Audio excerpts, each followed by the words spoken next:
The Wickerlight by Mary Watson. Before the beginning, an apostrophe. 10 years earlier, David, she doesn't remember that first time we met, down our field where she played her game of sticks and stones, how she squatted in the mulched leaves, dark hair falling over her shoulders. I'd asked the girl what she was doing. I was tired of Oisin's games, of always playing sidekick to his hero. Oisin's games that usually involved hard fists in my arms and stomach. Reading. Leaves aren't for reading.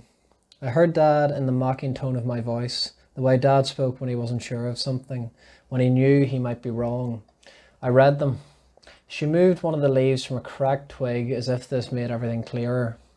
It was just a child's game, the muck and leaves and twigs. Just to know one girl from the village who looked like she hadn't seen a soaked up washcloth in days. But the way she sat, her fierce concentration. Tell me, I said, crouching beside her. I was bigger, but she acted older. What are you reading? It's a story, she said, an apostrophe. I looked at her in confusion, but she was pointing down. This family is broken. That's the daddy, a mottled leaf near a twig, and he's destroyed because of greed.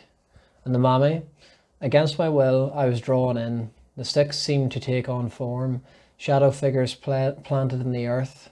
I could almost hear them whispering, like in the old days, when trees and the wind and water spoke to us. I examined the girl, curious. Bleeding, but not from cuts. The girl ran a finger along a stick lying flat near a mossy rock. She bleeds in her heart, and it will kill her quietly and slowly. The mammy will be dead a long time before she knows she is. The brother also ruined. She pointed to the broken twig and after being made to pay for it all.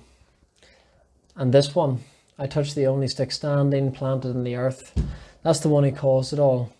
That's the one who destroyed them. She looked at me from beneath her lashes. That's you.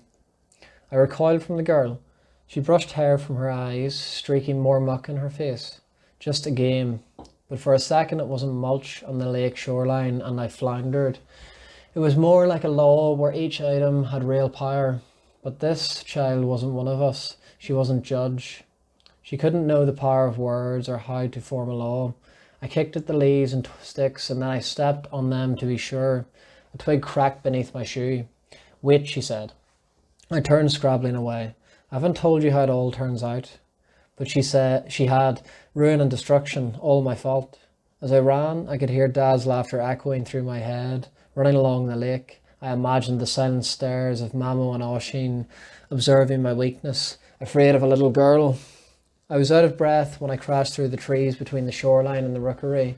My knees were bloodied and my face scratched. My palms were grazed, with gravel embedded in the skin. That day I swore I would never run from a girl again. How could I? Second son of Jarlath Crea, 13 generations of fearsome Gargiori. Be afraid of a skinny child playing in the muck. I ran up behind the house, too close to Mamo's cottage. Mistake. I should have gone around and come in through the front drive. Mamo was outside, examining the flowers on the path. Davy, Mamo's voice was like skiddling on small stones. My feet were rooted to the ground. I wasn't sure which was worse, Mamo or Dad finding me like this. If I was lucky, it would have been Mammy with her soft, pale hair. She would have pulled me into her arms and cooed and lied. Mama was a statue, a single disfigured finger crooked to summon me. What's wrong? My feet walked towards her as if compelled. Mama always said magic, proper magic that was silver and shiny, was stuck. That we made do with grey magic slow and plodding, or blue magic rare and hard to come by because silver was blocked to us. But sometimes, and for some people, it seemed the silver magic leaked out. That some people had found a mine, stolen, hoarded silver, and for them the usual rules didn't apply. If anyone had siphoned silver, it was Mamo, my father's mother. What happened? She said again as I stared at her black slacks. Mamo always dressed smart, even when she was tending her flower beds, and always in black. To remind everyone that she's supposed to be descended from the Bad Catha, the Crow Mother and Goddess of Battle. I fell. Her bony hand with its twisted fingers clutched my shoulder. It probably hurt her more than it did me. Don't lie to me. I felt tears pricking, but she couldn't see me cry. I swallowed hard to get rid of the wedge in my throat. You can lie to your soft-spoiled mammy, but you can lie to your you can lie to your stronger, meaner brother. Lie to your daddy if you dare, but don't even try lying to me. There was a girl. My voice was weak and choked. Speak up, Davy. There was a girl. I think she is a witch. No such thing as witches. Mama held on to my shoulder, leaning over me and clutching tighter than those twisted fingers could surely manage. The smell of cigarettes clung to her turtleneck jumper. It's just a stupid girl, I said, fighting tears. Playing a game, she pretended she could read things in the mulch. The mulch, Mama said. What did she say? That our family was destroyed. I shut my big mouth from saying that it was me who destroyed them all. Every one of us dead or ruined. It was like she could tell the future through the stones. Did the rooks complain? No. I sounded sullen. She was just a stupid girl from the village. Mama let go of my shoulder. She looked out across the garden thinking. Nothing to worry about, she said eventually, but mind that girl. Yes, Mama. I started walking away. Davy, Mama called me. Remember what I told you. How must you deal with something that threatens you? Make sure it doesn't, I said. The smell of cigarette smoke and roses making me feel sick. Contain the threat.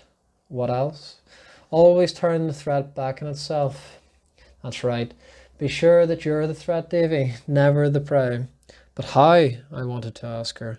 If that little girl likes games so much, Mama said, holding my eye, make sure she plays one with your rules. And she was done with me. Mama turned back to her flowers, checking the roses for signs of disease.